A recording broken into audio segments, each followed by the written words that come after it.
Welcome, everyone. Thanks for being here. Thanks for braving the heat. It's nice and cool in here. We're going to kick it off with an opening song. Yalla la la la la, yalla la la la la, yalla la la la la la, yalla la la la la, yalla la la la la, yalla la la la la la. Hine matov, hine umanaim, shevet kulanu gam yachad. Hine matov, umanaim, shevet kulanu gam yachad. Yalla la la la la, yalla la la la la, yalla la la la la la, yalla la la la la, yalla la la la la, yalla la la la la la, yalla la la la la la, yalla la la la la la. I'm going to turn it over to our fearless leader, our president, Ellen Greenwald.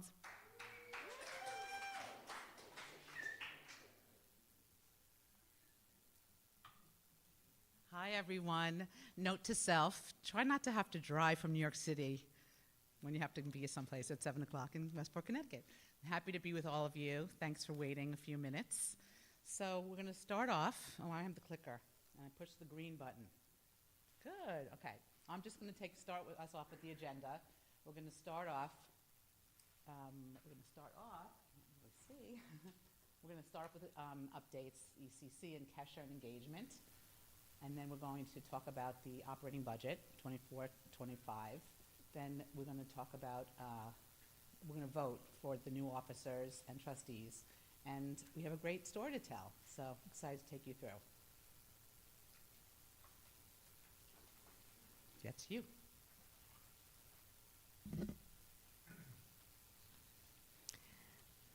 This has been an amazing time for our congregation. As you probably know, we're continuing to experience explosive growth, and we're cultivating a growing offering to meet our expanding needs with excellence and warmth and strength.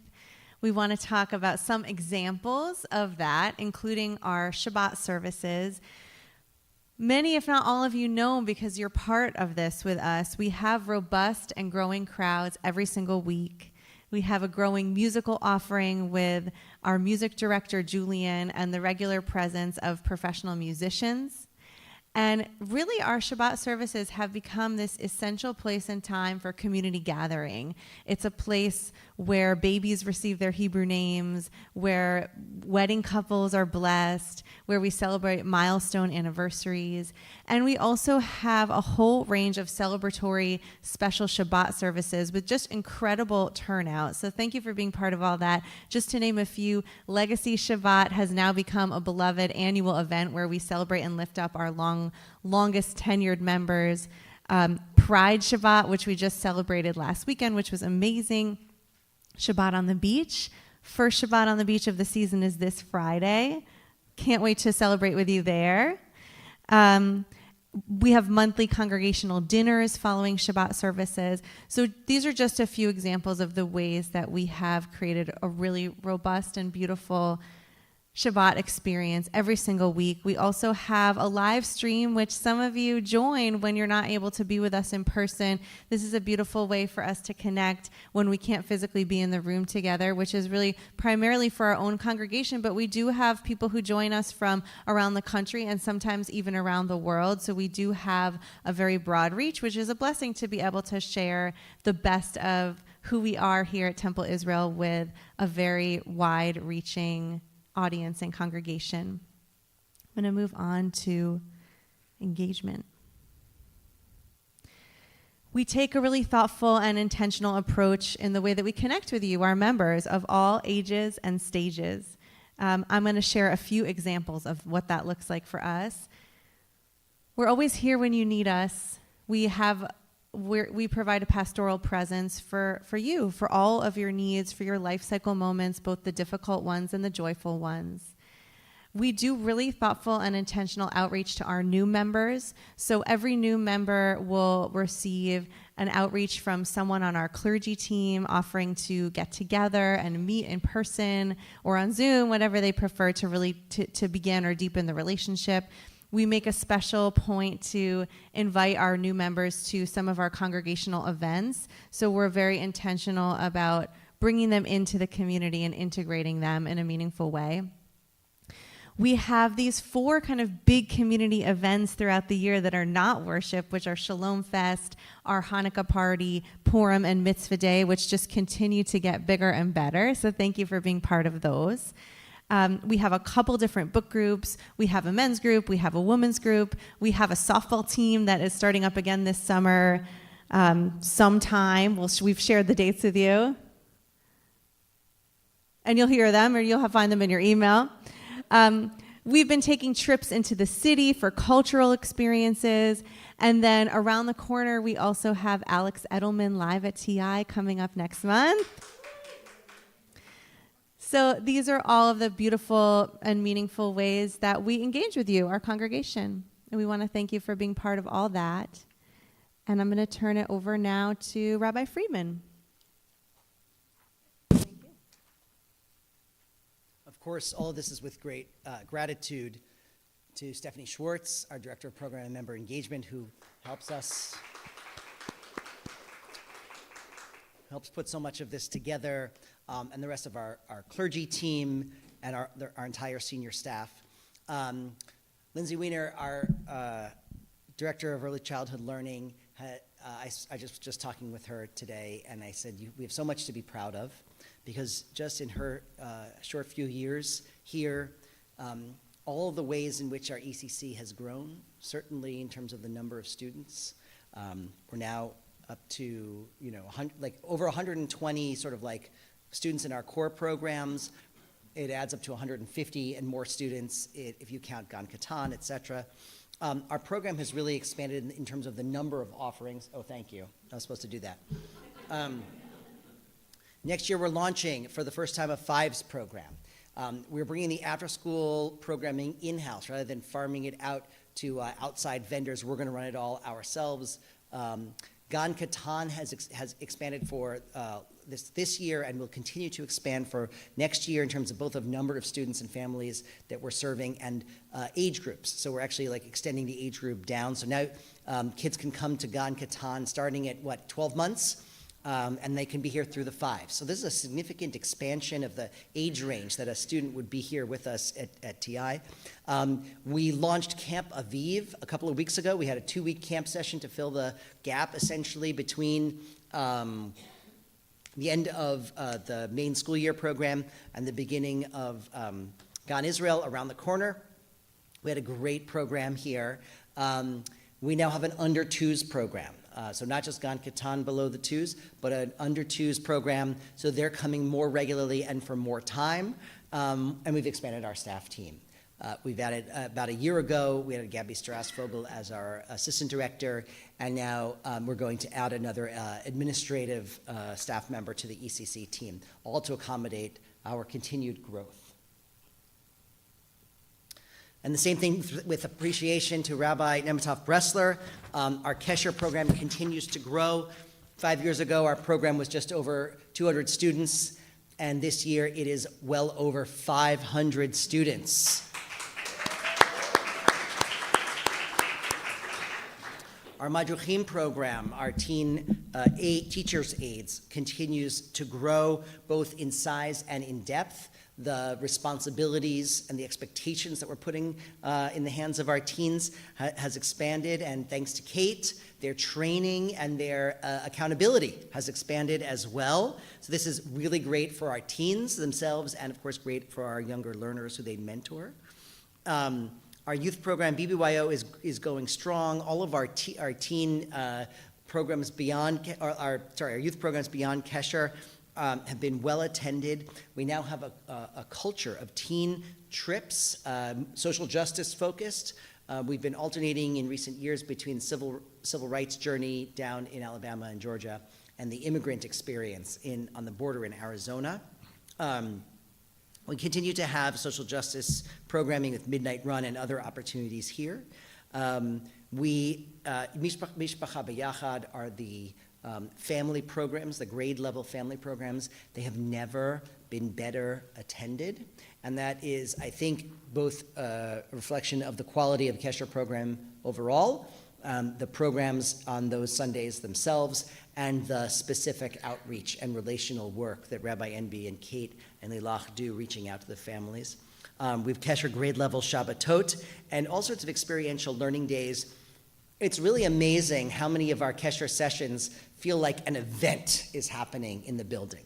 If you're coming into the building, especially on those Sunday mornings, you know the buzz. And people seek us out because of Kesher. They know that we offer the leading Jewish supplemental educational program in the area. And so many families have come to us because their child hasn't been having a good experience elsewhere, or they've heard through a friend what a good experience that another child is having in Kesher, and they come here for that reason. So Kesher has, like the ECC, has also been a driver of our congregation's growth and success. Ellen.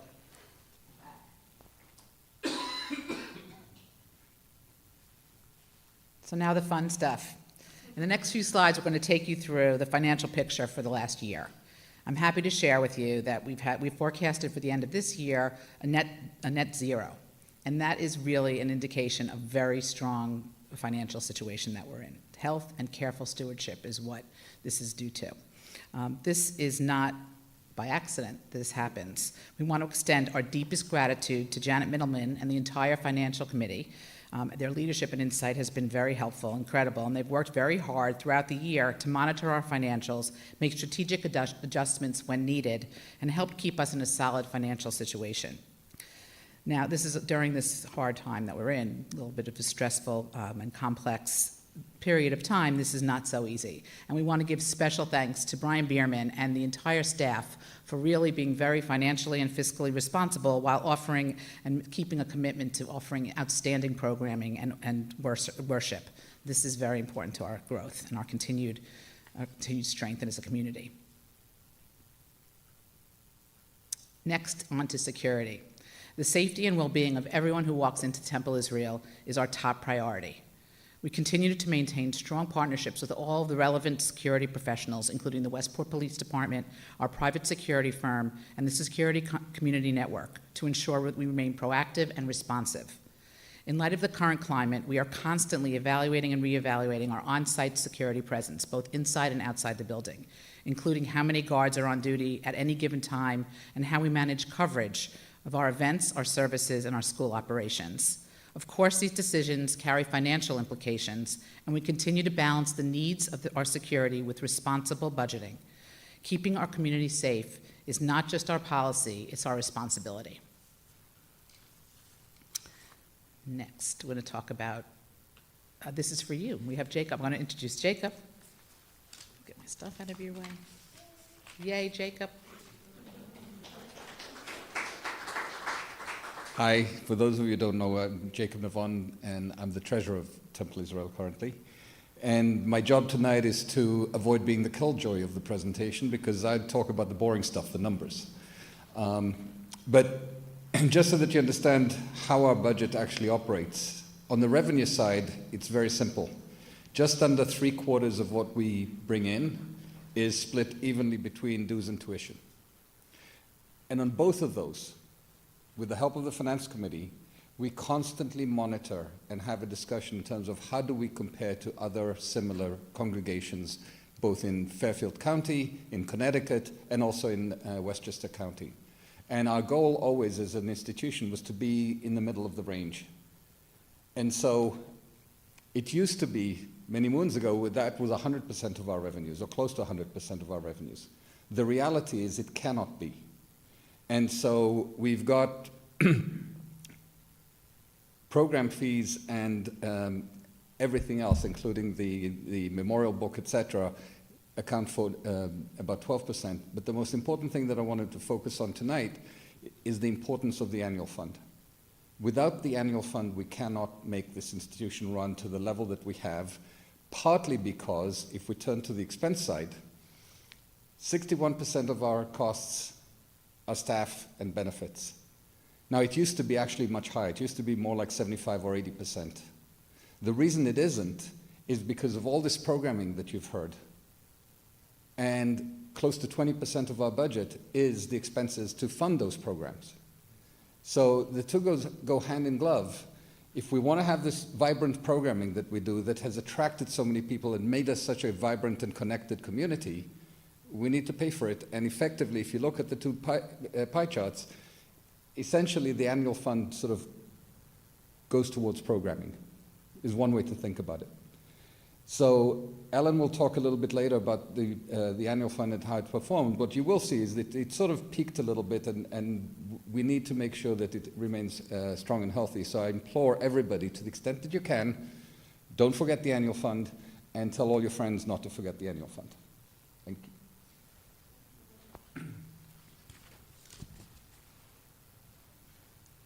So now we'll talk about membership. We're excited to report, and I'm very happy to report, that Israel's membership continues to grow incredibly, and it's a blessing. It's a great blessing. Over the past year, we've welcomed more than 130 new families into our community, bringing our total to over 1,030 families. I think it's 1,035, and I think a new member, this is member households, and in fact, as you can see, we've grown by 50%, really actually 51% since 2020. So that's really remarkable growth. It's a true milestone, and it's a testament to the vitality and appeal of Temple Israel. In fact, just today, I believe, we've welcomed another new family. And every day I hear that. I come in every day and there's another new family. It's very exciting. More than the numbers, the growth reflects the warmth, inclusive, and inspiring community we've all worked to build together. Whether through our worship services, educational programs, social activation initiatives, or moments of celebration and support, people are finding meaning and connection right here at Temple Israel. I'll talk about dues. So every year, our financial committee, executive committee, and board of trustees take on a careful review of our expenses and our income with the goals of ensuring we can sustain the excellence of our programs and our operations. This year, we did a study to look at all the dues and securities, as Jacob alluded to this, the dues and security fees for surrounding congregations. And the results, as Jacob said, indicate that we are right in the middle of the pack, which is where we want to be. And that's our target, with everything included. For the 25-26 year, we're proposing a 3% increase in the membership commitment and an increase in the security fee. These adjustments reflect the rising costs we face, specifically in the areas of facility upkeep, staffing, and, as we discussed, security. On the right side of the slide, you can see a comparison of what we've collected in the past years. We remain committed to ensuring that membership remains accessible while also meeting the financial needs of our growing congregation.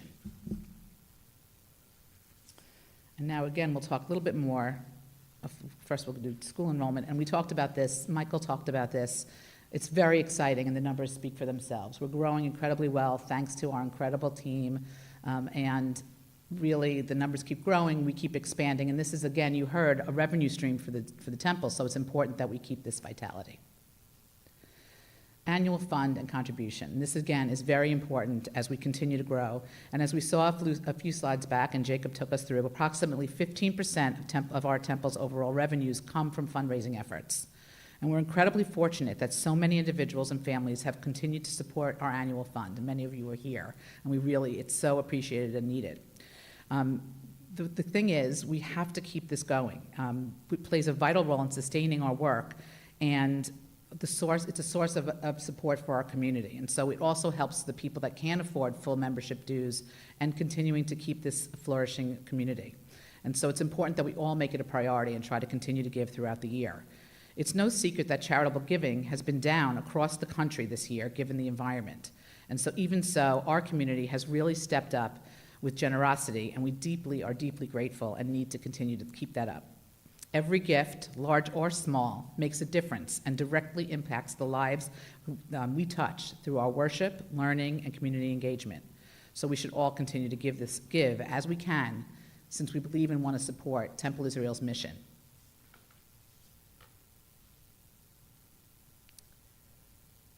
Okay, so our operating budget, this is you again now, Jake.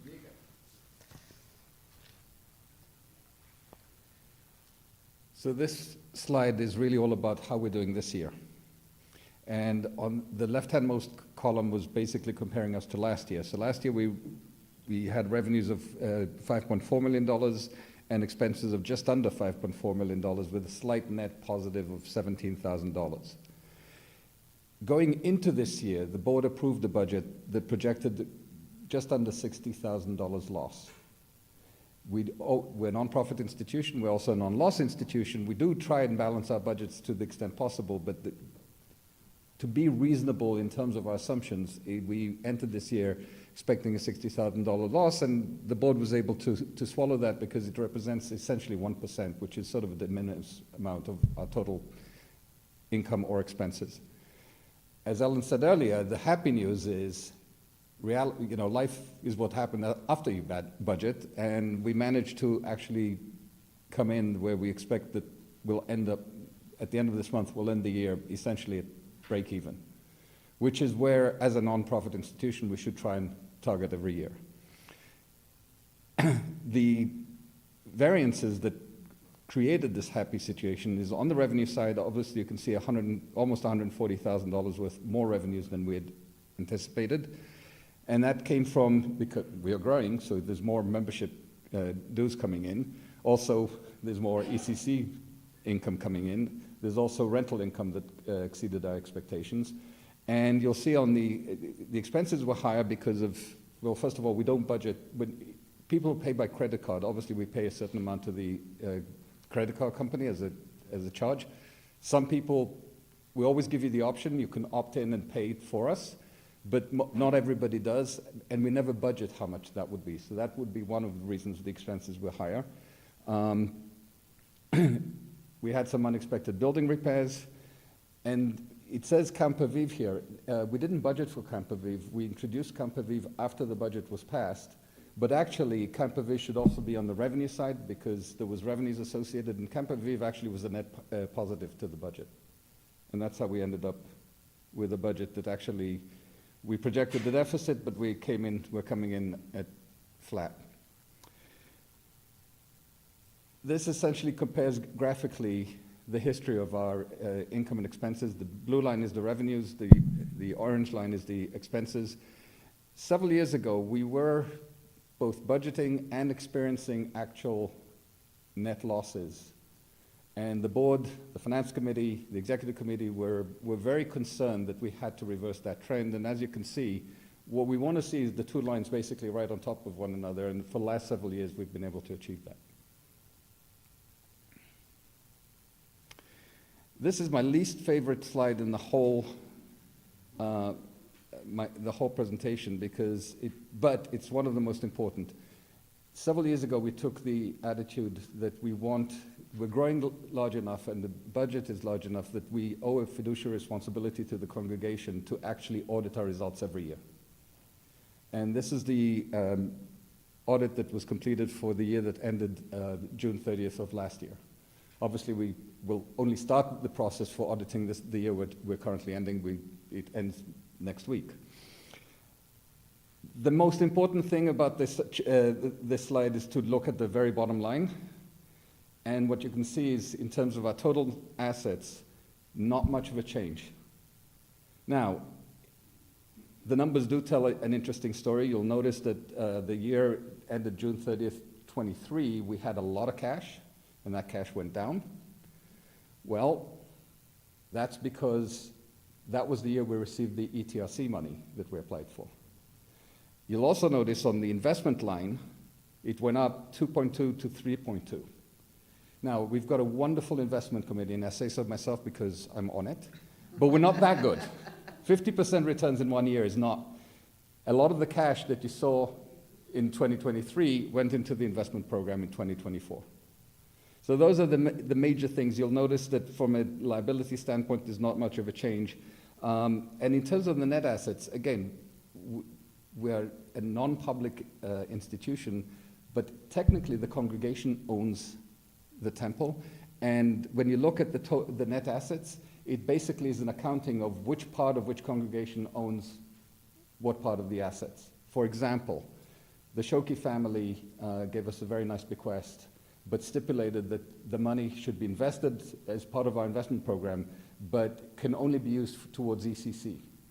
Well, there is the money that we're actually investing is in the investment line on the asset side. The offsetting side on liabilities, a net asset that is the Shoki fund. And that's how our balance sheet operates. Again, calling this historical performance is giving us too much credit. This is the total amount of money in the investment program.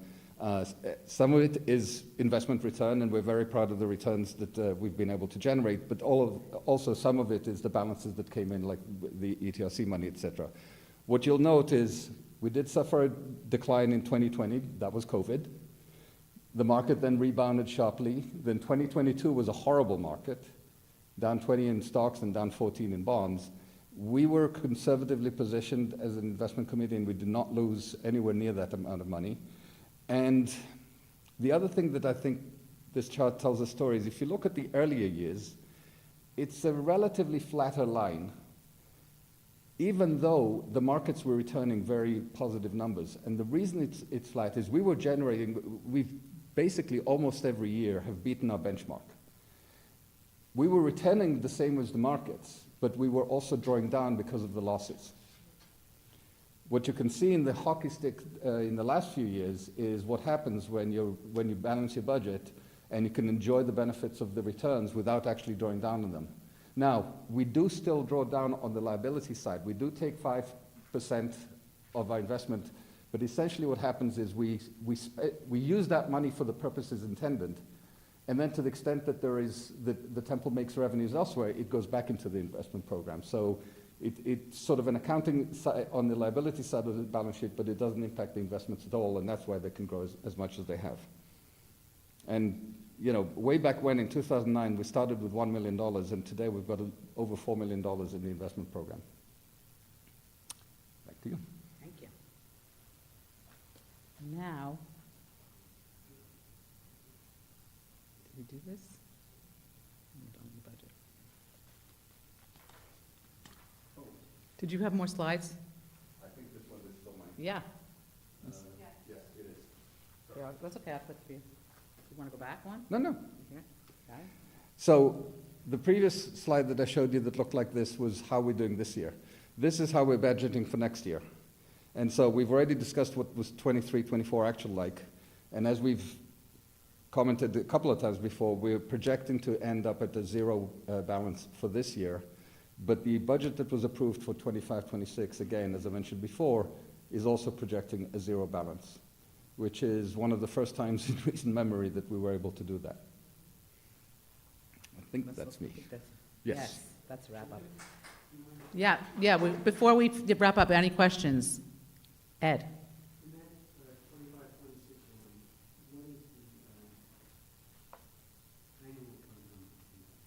I believe 300,000. We actually, we reduced it just to be conservative for a whole bunch of them. Any other questions? Okay, well, as you can see, we have a very strong year. I'll move us on, away from the numbers a little bit, so you see the cute children. So we had a great, strong, and successful year, and we really hope, we know that, again, this is really a blessing and a lot of hard work, and we, may we continue to grow. We want to continue to grow with strength, with love, with passion, and with commitment. And you should know that you have the most committed, as you do know, clergy team and staff, I would say in the country, not only just in Connecticut, but in the country. It's really a remarkable team. So next on the agenda is nominations. And before I bring John up, I think, John, you're going to do this. Is that true? Did you not know? No? Okay, I'll do it. It did say that John was on these slides. I thought John's going to do this. Anyway, we were just fantasizing that John was still going to do this. We're going to talk about the nominating committee. What? Next year, we're having cocktails after the annual meeting. I think more people will come. I just wanted to say thank you. What happens is that people roll off the board, and we need new board members. And so we have a nominating committee. And this year it was led by Courtney Elgort, and I want to thank them so much for their commitment and their dedication to really taking this very seriously. We put a few people from the board and a few people not on the board. So we also want to thank Carly Nussbaum. Thank you, Carly. And Sarah Cohn. And 2 non-board members, Jeff Slavin and David Fisher, for their hard work in nominating the new members. Thank you.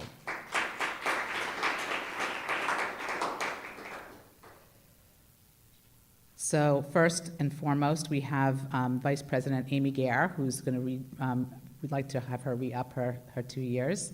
And I can't see. Hold on a second. I'm going to go to the slides here. Are the slides here too? Yes. Because I can't see any of the slides that way. So hold on a second, everybody.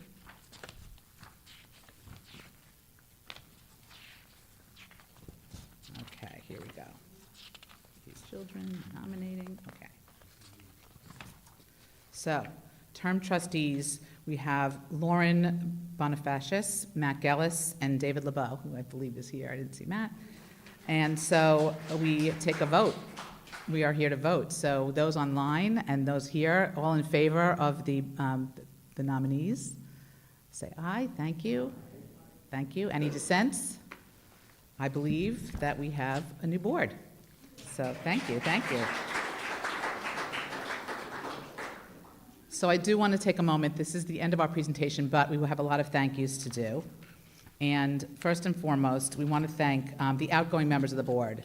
And in particular, we want to thank John Kaufman, who served beautifully through an extraordinarily hard time in our congregation. Thank you, John, so very much for your service. And we will not be missing John because he's going to be very present as he continues to work with us on a lot of different things in the future. And he will always be my counsel. So thank you, John. Other members that have left the board that also spent a lot of time, we thank Michelle Kornman, Yaron Neymark, Linda Mandel for their service.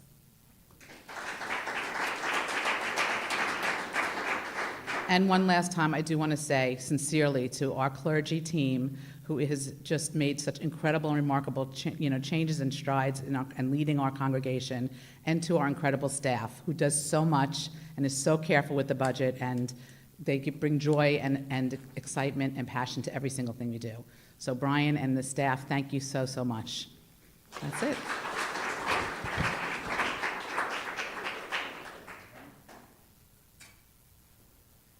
And thank you to our president, Ellen Greenwald.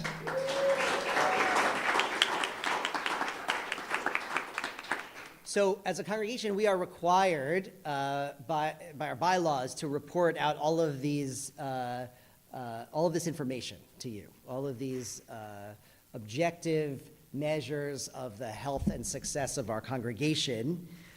But the true health and success of our congregation cannot be expressed in any chart, graph, or spreadsheet. The true success of our congregation and health of our congregation is expressed in our vision and mission.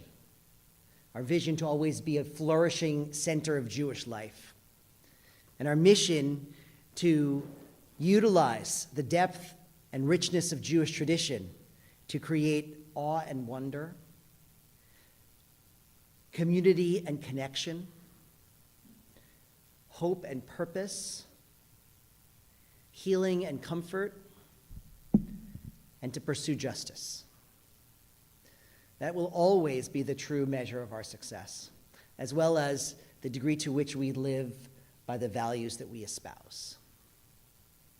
And so beyond all of the numbers that have been reported to you, and as I said, the charts and the graphs, etc., these more intangible measures of success are really the way we should be measuring ourselves, and what we would want every single member of Temple Israel to feel when they walk into this building for Kesher, to drop their child off for the ECC, to attend Shabbat or holidays or any other program, event, or gathering here at Temple Israel. May we go from strength to strength and success to success, and may our congregation always be blessed, and we'll invite you to rise for a little blessing for ourselves and for our congregation. So on behalf of the full clergy team, including Cantor Mann, who sends her love and couldn't be here tonight, we offer you this blessing. Yavarechecha Adonai v'yishmerecha Ken yehi ratzon. May God bless us and keep us always. Yaher Adonai panav elecha v'chuneka. Ken yehi ratzon. May God always shine through us and be gracious to us. Yisa Adonai panav elecha v'yasem lecha shalom.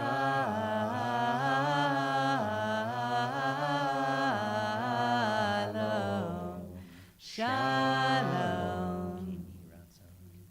May God smile on this wonderful congregation, and may God grant this congregation and all of its families and our entire community and the people of Israel and all humanity peace. Amen.